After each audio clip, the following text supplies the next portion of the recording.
আসসালামু আলাইকুম। আমন্ত্রণ চ্যানেল সংবাদের সঙ্গে আছি হৃদয় হোসেন। সংবাদের শুরুতেই জানিয়ে দিচ্ছি ফ্রেশ আটা ময়দার সুজি সংবাদ শিরোনাম। 21 আগস্ট গ্রেনেড হামলা মামলায় তারেক বাবর সহ আসামিরা আপিলেও খালাস, পুনঃ তদন্তের আদেশ বাতিল করে কারাবন্দীদের মুক্তির নির্দেশ। ইসির গণমাধ্যম নীতিমালা নির্বাচনে নিরপেক্ষ দায়িত্ব পালনে বাধা হবে বলে সাংবাদিকদের আশঙ্কা, সুষ্ঠু ভোটের সহায়ক সিদ্ধান্ত নেওয়ায় কমিশনের আশ্বাস। উপমহাদেশীয় সঙ্গীতের উজ্জ্বল নক্ষত্র সাবিনা ইয়াসমিনের জন্মদিন আজ। আজীবন গানের সঙ্গে থাকার স্বপ্ন পূরণে সবাইকে পাশে চান এই জীবন্ত কিংবদন্তি। নির্বিচারে প্রকৃতি ধ্বংসে মহাবিপন্ন শকুন পরিবেশের ভারসাম্য রক্ষার লক্ষ্যে বিলুপ্তি ঠেকানোয় জনসচেতনতা বাড়াতে পরিবেশবাদীদের তাগিদ। এবং সবুজে সাজাই বাংলাদেশ স্লোগানে শিল্পনগরী সাভারে প্রকৃতি ও জীবন ক্লাবের বৃক্ষরোপণ, পরিবেশ পুনরুদ্ধারে গতিশীলতা বৃদ্ধির প্রত্যাশা।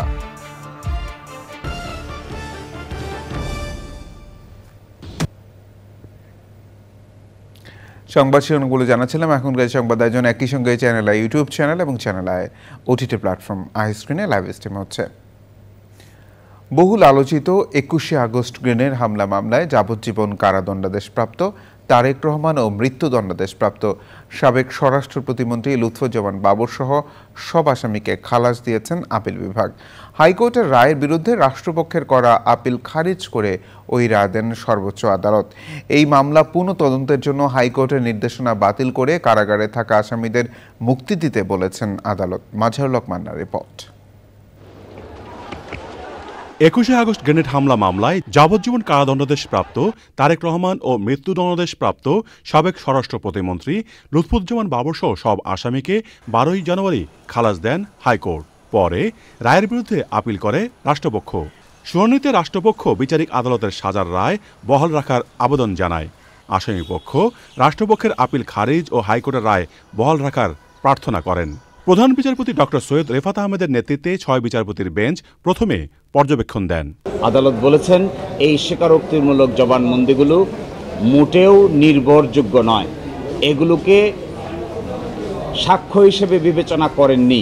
তাদেরকে নেওয়া হয়েছিল টিএফআই সেলে, টাস্ক ফোর্স ইন্টেলিজেন্সে, কোনো আইনি স্যাংশন করা ছাড়াই, যে মিনিস্ট্রি অফ হোমকে ডাইরেকশন দিয়েছিলেন যেন এটা প্রপারলি ইনভেস্টিগেট করা হয়। সেই ক্ষেত্রে বলছেন আপিল বিভাগ যে এটি সেপারেশন অফ পাওয়ার যে নীতি আছে এই নীতিকে ভায়োলেট করে। এই জন্য রাষ্ট্র কি করবে, আদালত কোর্ট কি করবে, সরকার, এটি তাদের দায়িত্ব, কোর্ট সেটা ডিকটেট করবে না। পর্যবেক্ষণ দেওয়া শেষে সর্বসম্মতিক্রমে রায় ঘোষণা করেন প্রধান বিচারপতি। সরকার রাষ্ট্র কর্তৃক আনিত সমস্ত আপিল এবং যে সমস্ত পিটিশন ছিল সবগুলো ডিসমিস হয়েছে। অর্থাৎ হাইকোর্ট বিভাগের যেই রায়, খালাসের যে রায়, সেটা বহাল আছে। বলতে পারি তার জনাব তারেক রহমান সাহেব সহ অন্যান্য যারা আছেন তারা এই মামলা থেকে বেকসুর খালাস। আর একটা কথা বলেছেন, এখনো যদি কেউ জেলে থাকে তাদেরকে যেন ইমিডিয়েটলি রিলিজ করা হয়। রায়ের পর প্রতিক্রিয়া জানান তারেক রহমানের আইনজীবী। যদি শেখ হাসিনা প্রকৃত অপরাধীদের বিচার চাইতেন, আইবি রহমানের বিচার চাইতেন, তাহলে হয়তো রাজনৈতিক জিঘাংসার বশবর্তী হয়ে জনাব তারেক রহমান সাহেবকে এই মামলায় অন্তর্ভুক্ত করতেন না। আমরা মহান আল্লাহর দরবারে আবারও শুকরিয়া আদায় করছি, জনাব তারেক রহমান সাহেব ন্যায় বিচার পেয়েছেন। 2018 সালের 10 অক্টোবর বিচারিক আদালত এই মামলায় সাবেক প্রতিমন্ত্রী বাবর, উপমন্ত্রী আব্দুল সালাম পিন্টু সহ 19 জনকে মৃত্যুদণ্ডাদেশ এবং বিএনপির ভারপ্রাপ্ত চেয়ারম্যান তারেক রহমান সহ আরও 19 জনকে যাবজ্জীবন কারাদণ্ডাদেশ দেন। 2004 সালের 21 আগস্ট বঙ্গবন্ধু এভিনিউয়ে আওয়ামী লীগের সমাবেশে গ্রেনেড হামলায় আওয়ামী লীগের আইবি রহমান সহ 24 জন নিহত এবং শেখ হাসিনা সহ দলটির শতাধিক নেতাকর্মী গুরুতর আহত হন। মাজহারুল হক মান্না, চ্যানেল আই, ঢাকা। নির্বাচন কমিশনের প্রকাশ করা গণমাধ্যম নীতিমালা নির্বাচনে গণমাধ্যমের নিরপেক্ষ দায়িত্ব পালনে বাধা সৃষ্টি করবে বলে মন্তব্য করে নির্বাচন বিষয়ক সাংবাদিকদের সংগঠন RFEDর সদস্যরা বলেছেন, এমন নীতিমালা সুষ্ঠু ভোট আয়োজনেও বাধা হবে। মতবিনিময়ে নির্বাচন কমিশনার আব্দুর রহমানেল মাসুদ বলেছেন, নীতিমালা বিশ্লেষণ করে সুষ্ঠু ভোটে সহায়ক হয় এমন সিদ্ধান্ত নেবে ইসি। নাজিব বেকের রিপোর্ট। নির্বাচন কমিশন 23 জুলাই গণমাধ্যম নীতিমালা প্রকাশ করার পর থেকেই সাংবাদিকদের পক্ষ থেকে এর সমালোচনা করা হয়। নীতিমালায় প্রিজাইডিং কর্মকর্তাকে জানিয়ে ছবি তোলা ও তথ্য সংগ্রহের শর্ত রাখা হয়েছে। একই ভোট কক্ষে একাধিক সাংবাদিকের প্রবেশ ও 10 মিনিটের বেশি সময় অবস্থানের উপরও নিষেধাজ্ঞা দেওয়া হয়েছে। নির্বাচন ভবনে ইসির সাথে নির্বাচন বিষয়ক সাংবাদিকদের সংগঠন RFEDর মতবিনিময় সভাতেও নীতিমালার বিষয়ে কথা বলেন গণমাধ্যম কর্মীরা। ভোটকক্ষে নির্বাচনী কর্মকর্তা নির্বাচনী এজেন্ট এবং ভোটারদের সাক্ষাৎকার নিতে পারবেন না এমন বিধান অবাধ তথ্য প্রবাহ ও জবাবদিহিতামূলক সংবাদ তৈরি প্রতিবন্ধক হিসেবে আমরা মনে করছি। 10 মিনিটের সময় বেশি না থাকা, যে যখন অনিয়ম হবে তখন তো আমাকে 10 মিনিটের বেশি থাকতেই হবে। যখন অনিয়ম হচ্ছে না, কোনো খবর পাচ্ছি না, আমি তো এখানে যাবই না। এই বিষয়ে ইসির অবস্থান তুলে ধরেন নির্বাচন কমিশনার আব্দুর রহমানেল মাসুদ। আপনাদের জন্য যেটা সহজ হয়, যেটা উভয় পক্ষের জন্য, মানুষের জন্য, স্বচ্ছ নির্বাচনের জন্য, ফেয়ার নির্বাচনের জন্য যেটা ভালো হয় সেটা ইনশাআল্লাহ করব। আস্থার সংকট কমানো এবং ভোটের স্বচ্ছতা নিয়ে কথা বলেন নির্বাচন কমিশনাররা। আপনি আপনারা সবাই মিলে কেউ কিন্তু আস্থার জায়গায় নাই। আমি আস্থার জায়গায় আসি আমি দাবি করি না, যাতে আমরা একটা ভালো নির্বাচন করতে পারি সেজন্য পরস্পরকে সহযোগিতা করব। ট্রান্সপারেন্ট নির্বাচন যদি চান তাহলে ওপেন স্পেসে নির্বাচন করার মতো মানসিকতা তৈরি করেন, মতামত তৈরি করেন। ওপেন স্পেসে নির্বাচন, সেটাই হবে ট্রান্সপারেন্ট। কিন্তু ওই কি বলে বদ্ধ ঘরে কোনোদিনও ট্রান্সপারেন্ট করতে পারবেন না। ভালো নির্বাচন করতে পরস্পরকে সহায়তা করার কথা বলেন তারা। নাজিব বেক, চ্যানেল আই, ঢাকা। মানবতা বিরোধী অপরাধের মামলায় শেখ হাসিনা ও আসাদুজ্জামান খান কামালের পক্ষে সাবেক আইজিপি চৌধুরী আব্দুল্লাহ আল মামুনকে জেরা করছেন আসামি পক্ষে রাষ্ট্রনিযুক্ত আইনজীবীরা। এর আগে 2রা সেপ্টেম্বর ট্রাইব্যুনালে রাজসাক্ষী হিসেবে সাক্ষ্য দেন সাবেক আইজিপি। তাকে সকালে আন্তর্জাতিক অপরাধ ট্রাইব্যুনালে হাজির করা হয়। জেরার সময় আসামি পক্ষের আইনজীবী বলেন, হত্যা মামলায় কেউ দোষ স্বীকার করলে ক্ষমা পেয়ে যায় না। সাবেক আইজিপি আব্দুল্লাহ আল মামুন কোনোভাবেই দায় এড়াতে পারেন না।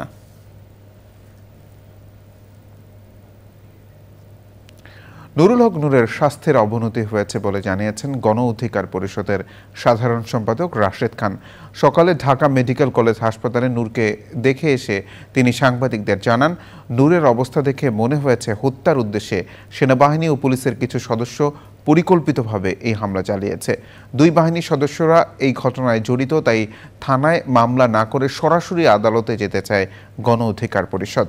এই ঘটনার জন্য তারা পুরো সেনাবাহিনী ও পুরো পুলিশ বাহিনীকে দোষারোপ করতে চান না জানিয়ে দুই বাহিনীর প্রধানের উদ্দেশ্যে রাশেদ খান বলেন, ঘটনার দায় নিতে না চাইলে দোষীদের বিরুদ্ধে ব্যবস্থা নিতে হবে। জাতীয় পার্টির সকল কার্যক্রম নিষিদ্ধের দাবি জানান তিনি। নূরের উন্নত চিকিৎসার জন্য সরকার সিঙ্গাপুর নেয়ার উদ্যোগ নিয়েছে বলেও জানান রাশেদ খান। সেনাবাহিনীর কতিপয় সদস্য এবং পুলিশ বাহিনীর কতিপয় সদস্য পরিকল্পিতভাবে নুরুল হক নূরকে টার্গেট করে হত্যার উদ্দেশ্যেই এই ধরনের হামলা চালিয়েছে। নুরুল হক নূরের উপরে যে হামলা হয়েছে, গণ অধিকার পরিষদের নেতাকর্মীদের উপর যে হামলা হয়েছে, এই ঘটনাকে কেন্দ্র করে অবশ্যই স্বরাষ্ট্র উপদেষ্টাকে প্রত্যাহার করতে হবে। স্বৈরাচারী সরকারের পতনের পর দুর্নীতি কমে গেছে কিংবা অর্থ পাচার বন্ধ হয়ে গেছে বলে মনে করে না ট্রান্সপারেন্সি ইন্টারন্যাশনাল।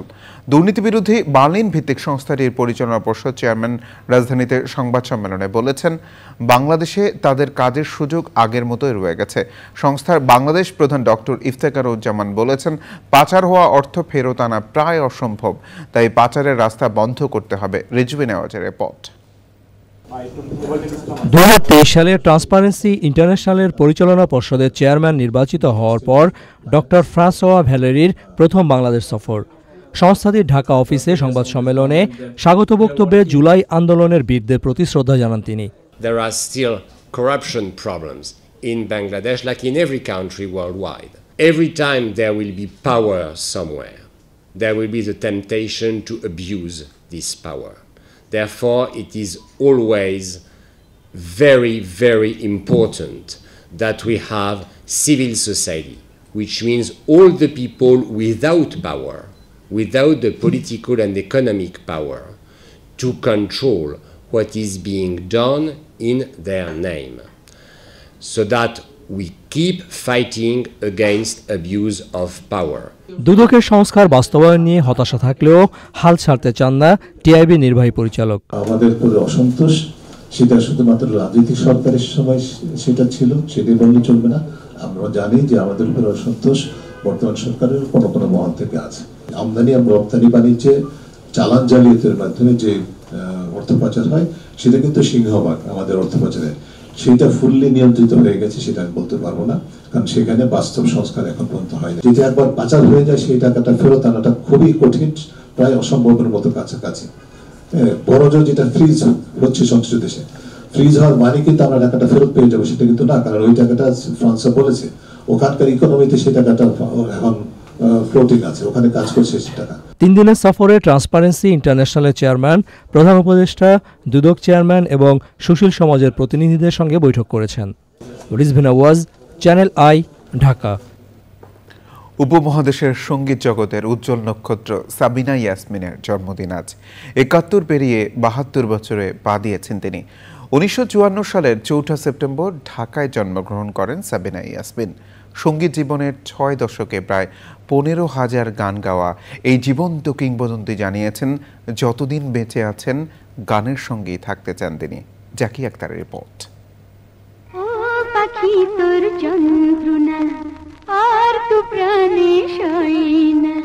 বাংলা সঙ্গীতের কোকিল কণ্ঠী সাবিনা ইয়াসমিন, যার কণ্ঠস্বর প্রজন্মের পর প্রজন্মকে মুগ্ধ করে চলেছে।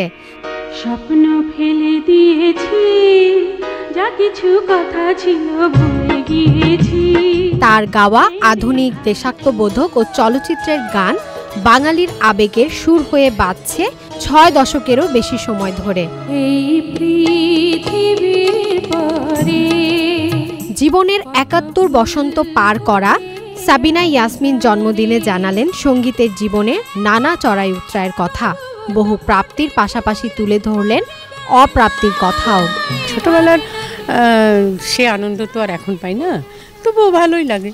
আমার কোনো অপ্রাপ্তি তেমন কিছু নাই, ব্যক্তিগতভাবে নাই, কিন্তু আমি সমষ্টিগতভাবে সবসময় যেটা বলে আসি যে আমাদের শিল্পীদের কোনো এদেশে কোনো রয়্যালটি সিস্টেম নাই গানের ব্যাপারে। সেটা যদি হতো তাহলে আমি সবচেয়ে খুশি হতাম। সবাইকে আমি আমার হৃদয় উজাড় করা ভালোবাসা জানাচ্ছি। গুণী এই শিল্পীর জন্মদিন ঘিরে সাজানো হয় তারকা কথনের বিশেষ পর্ব। বিশিষ্ট চলচ্চিত্র পরিচালক মতিন রহমানের সঞ্চালনায় বিশেষ এই পর্বে উপস্থিত ছিলেন বিশিষ্ট সঙ্গীত শিল্পী সৈয়দ আব্দুল হাদি ও কনক চাপা। সাবিনাপার গান সম্পর্কে বলার আসলে স্পর্ধা রাখা উচিত না। যে কোমলতা, এটাকে শুধু বাংলাদেশের পলিমাটির সঙ্গেই তুলনা করা যায়। আমরা আপনার গান সব ঋতুতেই শুনতে চাই। আপনার দীর্ঘ জীবন কামনা। অনুষ্ঠানে সাবিনা ইয়াসমিনের জীবন, কর্ম ও সঙ্গীত নিয়ে কথা বলেন প্রামাণ্যচিত্র জয়ফুল সাবিনা ইয়াসমিন নির্মাতা শাইখ সিরাজ।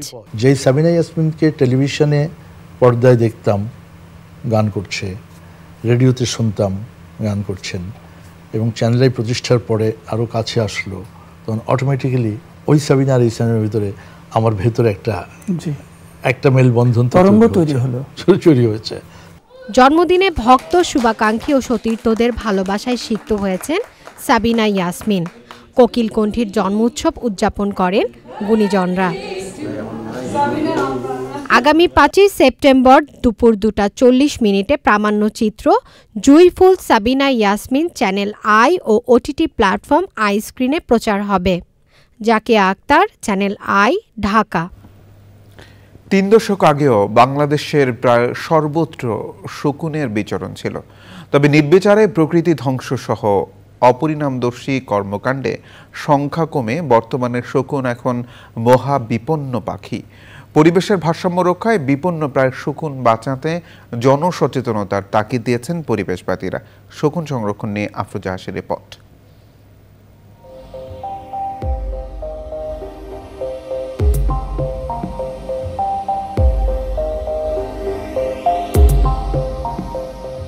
আবহমান বাংলার গ্রামগঞ্জ আর মাঠে ঘাটের পরিচিত মুখ শকুন এখন টিকে আছে মানুষের মুখেই। পরিসংখ্যান অনুযায়ী দেশে 6 রকমের শকুনের অস্তিত্ব থাকলেও 3 দশকে শকুনের সংখ্যা কমেছে প্রায় শতভাগ। সময় যাত্রায় যত দখল দূষণ বাড়ছে ততই প্রাসঙ্গিক হয়ে উঠছে বিভিন্ন প্রাণীর মৃতদেহ এবং আবর্জনা খেয়ে পরিবেশ প্রতিবেশ দূষণমুক্ত রাখা শকুনের ভূমিকা।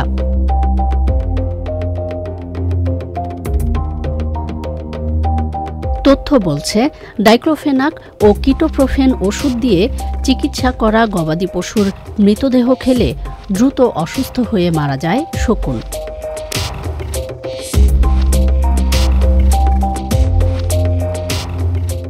পরিবেশ ও জীববৈচিত্র্য সংরক্ষণে উন্নত রাষ্ট্রগুলোতে গবাদি পশুর চিকিৎসায় ডাইক্লোফেনাক ও কিটোপ্রোফেন ব্যবহার বন্ধের দৃষ্টান্ত অনুসরণেও তাই পরিবেশবাদীদের জোর দাবি। এমন বাস্তবতায় মহাবিপন্ন শকুন সংরক্ষণে শকুন সংরক্ষণ কর্মপরিকল্পনা 2016 থেকে 2025 প্রণয়ন সহ চলছে বিভিন্ন গবেষণাও।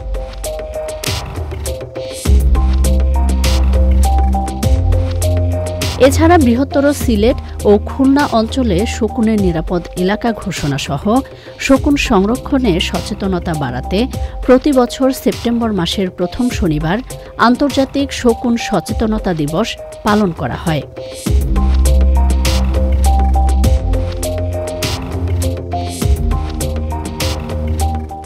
আফরোজা হাসি, চ্যানেল আই। শকুন সংরক্ষণ নিয়ে পর্ব দেখবেন আজ রাত 10:15 প্রকৃতি ও জীবন অনুষ্ঠানে। বৈশ্বিক উষ্ণতা রোধ ও বাসযোগ্য ধরিত্রী বিনির্মাণে সবুজে সাজাই বাংলাদেশ স্লোগানে শিল্পনগরী সাভারে বৃক্ষরোপণ করেছে প্রকৃতি ও জীবন ক্লাব। মোবাইল নেটওয়ার্ক অপারেটর বাংলা লিংকের সহায়তায় সবুজায়নে অংশ নেন শিক্ষার্থী ও রাজনৈতিক ব্যক্তিত্ব সহ সর্বস্তরের মানুষ। এমন উদ্যোগে শিল্পায়নের দূষণে ধুঁকতে থাকা সাভার অঞ্চলের পরিবেশ পুনরুদ্ধারে গতিশীলতা আসবে বলে আশা প্রকাশ করেন সুধীজনরা। জাকির হাসানের তথ্য ভিডিওচিত্রে আফরোজা হাসির রিপোর্ট। কলকারখানার বর্জ্য, অতিরিক্ত কার্বন নিঃসরণ ও ক্রমবর্ধমান জনসংখ্যার চাপে হুমকিতে শিল্পাঞ্চল সাভারের প্রকৃতি ও পরিবেশ। সুন্দর ও সুস্থ পরিবেশ ফিরিয়ে আনতে সাভারেও প্রকৃতি ও জীবন ক্লাবের বৃক্ষায়ন কর্মসূচি। এই যে গাছ আমরা লাগাচ্ছি, এই যে গাছ লাগানোর জন্য সবাইকে বলছি কেন লাগাতে হবে, কারণ এই গাছ যে উপকার আমাদের করে সেই গাছের উপকারিতা কিন্তু বলে শেষ করার নাই। এই বনভূমি কিন্তু আমাদের 25% কার্বন ডাই অক্সাইড শুষে নিয়ে এই পৃথিবীকে বাসযোগ্য রাখছে।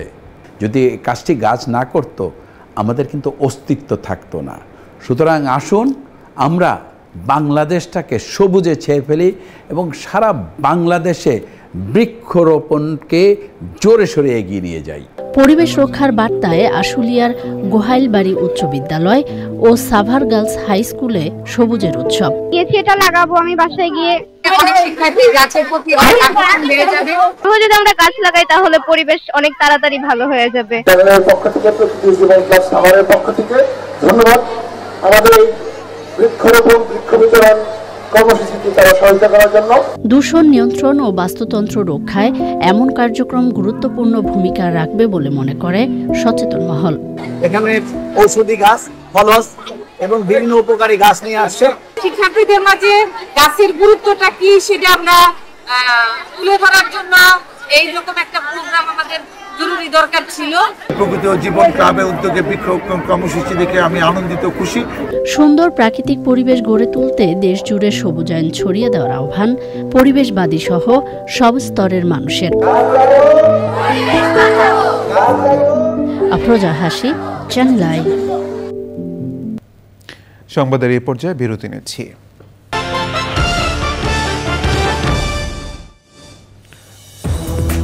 বিরতির পর আবার আমন্ত্রণ চ্যানেল আই সংবাদে। নিটোল টাটা কৃষি সংবাদ।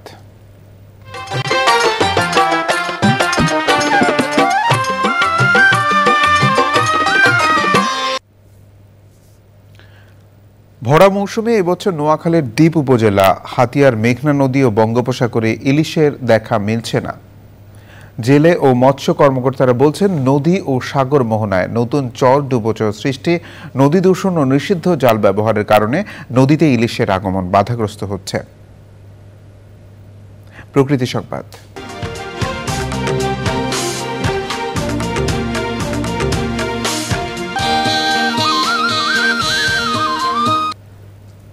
বন্যপ্রাণী ও মাছের প্রজনন মৌসুমে ৩ মাস বন্ধ থাকার পর সুন্দরবনের দ্বার উন্মুক্ত হয়েছে।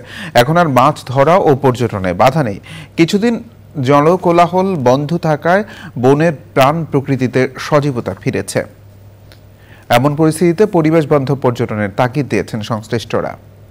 সংবাদ শেষ করব সবশেষে ফ্রেশ আটা ময়দার সুজির সংবাদ শিরোনামগুলো জানিয়ে দিচ্ছে আরও একবার। 21 আগস্ট গ্রেনেড হামলা মামলায় তারেক বাবর সহ আসামিরা আপিল ও খালাস পুনঃতদন্তের আদেশ বাতিল করে কারাবন্দীদের মুক্তির নির্দেশ।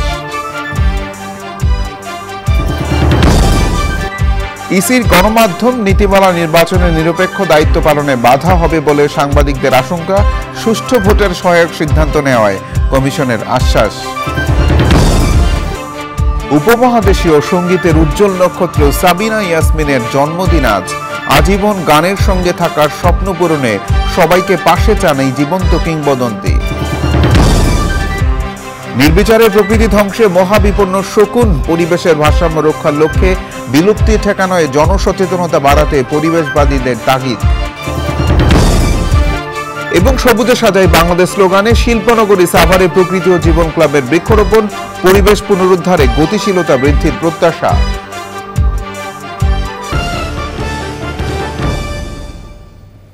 এই ছিল সংবাদ আয়োজন। ধন্যবাদ সবাইকে।